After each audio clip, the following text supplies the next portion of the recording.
Throughout history, empires have tried to erase gods from memory, not just stop worshiping them, actually erase them, smash their statues, burn their temples, delete their names from every record they could find. Today, we're looking at 5 gods that entire civilizations tried to wipe out of existence, and how, thousands of years later, we found out anyway. Number 5 might be the one you already worship without knowing it. Let's start in ancient Egypt. Around 1350 BC, a pharaoh named Akhenaten did something unthinkable. He declared that Egypt would no longer worship Ra, Osiris, Isis, or any of its hundreds of gods. From now on, there would be only one god, Aten, the sun disk itself. He shut down every temple in the country. He fired the priesthood. He built an entirely new capital city, Amarna, in the middle of the desert, just to worship his one god properly. This wasn't a small religious reform. It was the first recorded attempt at monotheism in human history, over 1,000 years before it became common elsewhere. But when Akhenaten died, Egypt didn't just move on, they turned on him. Priests hunted down every carving of his name and chiseled it out of monuments. His statues were smashed and buried. His city was abandoned and swallowed by sand. For over 3,000 years, Akhenaten essentially didn't exist in the historical record. It wasn't until 1907, when archaeologists uncovered his tomb, that the world learned an Egyptian pharaoh had tried, and failed, to reinvent an entire religion by himself. His son, by the way. A boy king you've definitely heard of, Tutankhamun. Next, we go north, to a god almost nobody talks about, even though Norse mythology is everywhere right now. Meet Alar. In the oldest layers of Norse belief, before Odin and Thor dominated the stories we know today, Alar may have been one of the most important gods in the entire pantheon. He was a god of winter, archery, and skiing, and some historians believe he was once worshipped as widely as Odin himself. The problem is, almost nothing about him survived. Unlike Thor or Odin, Alar has almost no surviving myths. We know his name mostly from place names scattered across Scandinavia, dozens of towns and locations named after him, suggesting he was once worshipped everywhere. But the actual stories about him? Gone. Historians believe this happened because of how Norse mythology was recorded. By the time Christian scholars in Iceland started writing these myths down, centuries after most Scandinavians had converted, Alar's stories had already faded from common memory. He wasn't erased violently like Akhenaten.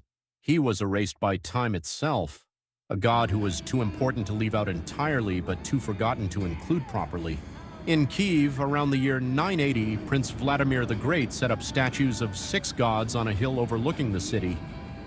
At the center stood Perun, god of thunder, war, and law, the supreme god of the Slavic pantheon. Just 8 years later, Vladimir converted to Christianity, and what happened next was brutal, even by ancient standards. He ordered Perun's statue tied to horses, dragged through the city, and beaten with clubs the entire way, not out of practicality, but as a public spectacle to humiliate the god in front of everyone who used to worship him. The statue was then thrown into the Dnieper River. Priests followed the statue downstream, pushing it away from the shore with poles every time it drifted close to land, making sure it could never be recovered or worshipped again. Because of this deliberate destruction, we know shockingly little about Slavic mythology compared to Greek, Norse, or Egyptian belief systems.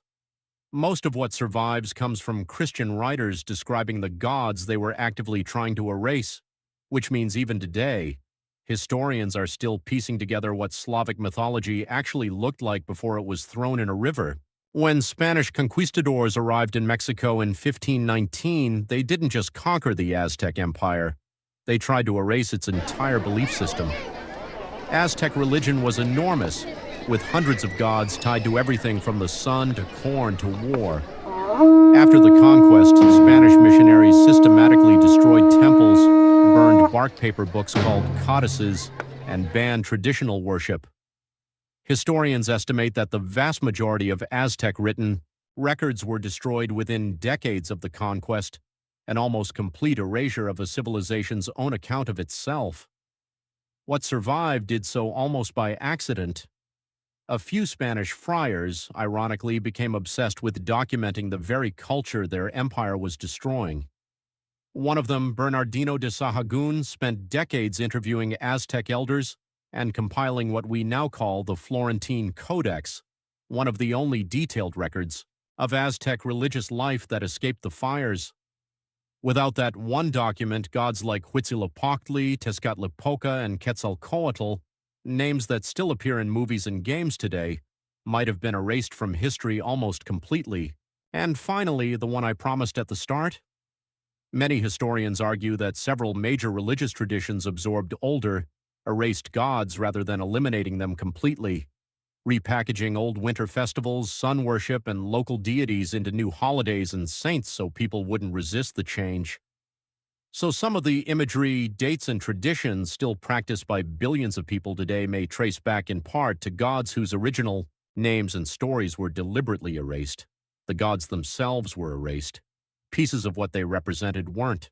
5 gods, 5 civilizations, 5 deliberate attempts to erase belief itself, and every single one failed, at least partially.